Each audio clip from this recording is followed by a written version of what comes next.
बांग्लादेश में हिंदुओं के साथ हो रहे अत्याचार को लेकर जो बांग्लादेश में हिंदुओं को मंदिरों में जलाया जा रहा है, उस पर बागेश्वर धाम के पीठाधीश्वर पंडित धीरेन्द्र कृष्ण शास्त्री जी ने भारत सरकार से और भारत में रहने वाले हिंदुओं से अपील की है कि उन्होंने कहा कि हम धन्यवाद देते हैं भारत सरकार का, जिन्होंने बांग्लादेश से आने वाले हिंदुओं के लिए अपने द्वार खोले हैं।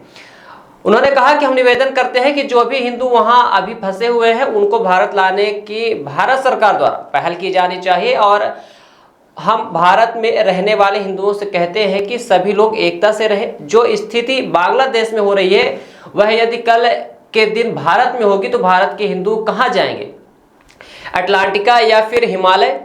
इसलिए हम एक बार फिर भारत के हिंदुओं से कहते हैं कि जागो हिंदू जागो। हम किसी मजहब के विरोधी नहीं है, लेकिन हम हिंदू राष्ट्र के समर्थक हैं। जय श्याराम, जय बागेश्वर धाम की, सत्य सनातन धर्म की जय। विश्व का कल्याण हो, विश्व में शांति हो। हम आज ही भारत भूमि वापस आए हैं।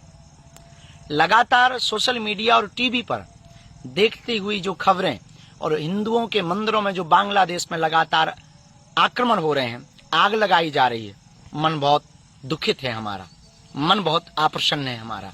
परंतु भारत सरकार ने एक कदम उठाया, बहुत संख्या में हिंदू भारत आना प्रारंभ हो गए। इसके लिए बहुत धन्यवाद। लेकिन हमारी प्रार्थना है भारत सरकार से, हम तो प्रार्थना कर सकते भारतीय नागरिक होने के नाते कि जितने भी हिंदू बांग्लादेश में फंसे हैं और जो भी आना चाहें उन्हें शरण भी दी जाए। एक और हमारी मांग है और विशेष अपील है, हिंदुओं से भी प्रार्थना है कि इस बात पर बहुत गौर करें, इस वीडियो को पूरा जरूर सुनें। और वो ये अपील है हमारी कि उनको विशेष अधिकार भी दिया जाए।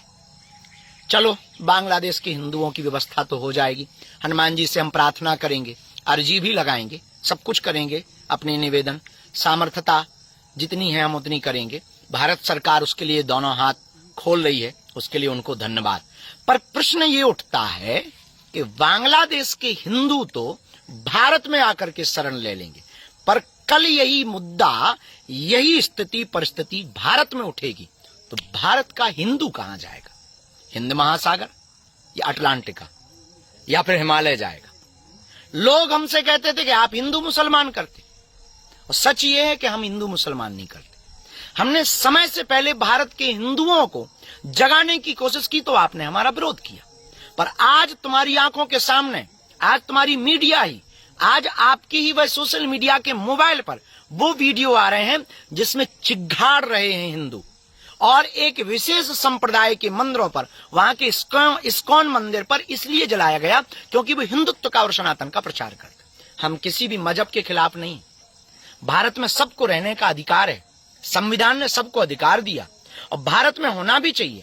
पर हम भारतीय हिंदुओं से प्रार्थना करना चाहते हैं कि कल अगर भारत में यही वस्तु स्थिति, यही परिस्थिति निर्मित हुई, आप जाओगे कहां? इसीलिए तो हम कहते हैं हिंदू राष्ट्र चाहिए, इसलिए तो हम कहते हैं सबको अधिकार चाहिए। पर कम से कम एक देश ऐसा हो जो हिंदुओं के लिए हो, हम उसमें सबको बुलाएंगे। दुबई में सब लोग रहते हैं, अन्य देशों में भी सब देशों के लोग और सभी मजहब के लोग रहते हैं। हमारे भारत में भी सभी मजहब के लोग रहें, शांति पूर्वक रहें। लेकिन कम से कम दुनिया में रहने वाले अगर कोई हिंदू के ऊपर आफत आए तो भारत में अधिकार के साथ जी तो पाए, शरणार्थी तो ना कहलाए। लोगों को हमारी बातें कुछ दिन पहले बुरा लगती थी कि हम हिंदू हिंदू की बात करते हैं, हम शायद टीआरपी चाहते हैं। सच ये है कि हम आपको जगाने की बात कर रहे थे। ये बांग्लादेश का जो हाल है ये भारत का ना हो, इसलिए जागो हिंदू जागो, एकता की तरफ जागो, भागो मत, वरना तुम्हें बांग्लादेशियों की तरह तुम्हें भी देश छोड़ना पड़ेगा। बांग्लादेश में सभी लोग शांति पूर्वक रहें। हम एक नई कोशिश कर रहे हैं, वहां रहने वाले कुछ लोगों से संपर्क में हैं, और उनसे दूरभाष से भी हम उन पर चर्चा करेंगे। और आप चिंता न करें, हनुमान जी से हम बागेश्वर धाम भारत में आ गए, हम बालाजी के चरणों में अर्जी लगाएंगे। भारत के लोग भी अपना ध्यान रखें, सभी मजहब के लोग प्रेम पूर्वक रहें, क्योंकि सारे जहां से अच्छा हिंदुस्तान हमारा बहुत प्यारा देश है, रंग बिरंगा देश है। सब हिलमिल करके रहो, विश्व में शांति हो, यही प्रार्थना है। पर फिर से प्रश्न अंत में वही उठता है, अगर यही परिस्थिति भारत में निर्मित होगी तो कहां जाओगे? धन्यवाद। टैलेंट स्कोप हमें आवश्यकता है। टेलीकॉलिंग और रिक्रूटमेंट कार्य के लिए शिक्षित लड़कियों की आपके शहर रीवा में वेतन 7,000 से 12,000 दिया जाएगा, जो कि आपके काम पर निर्भर होगा।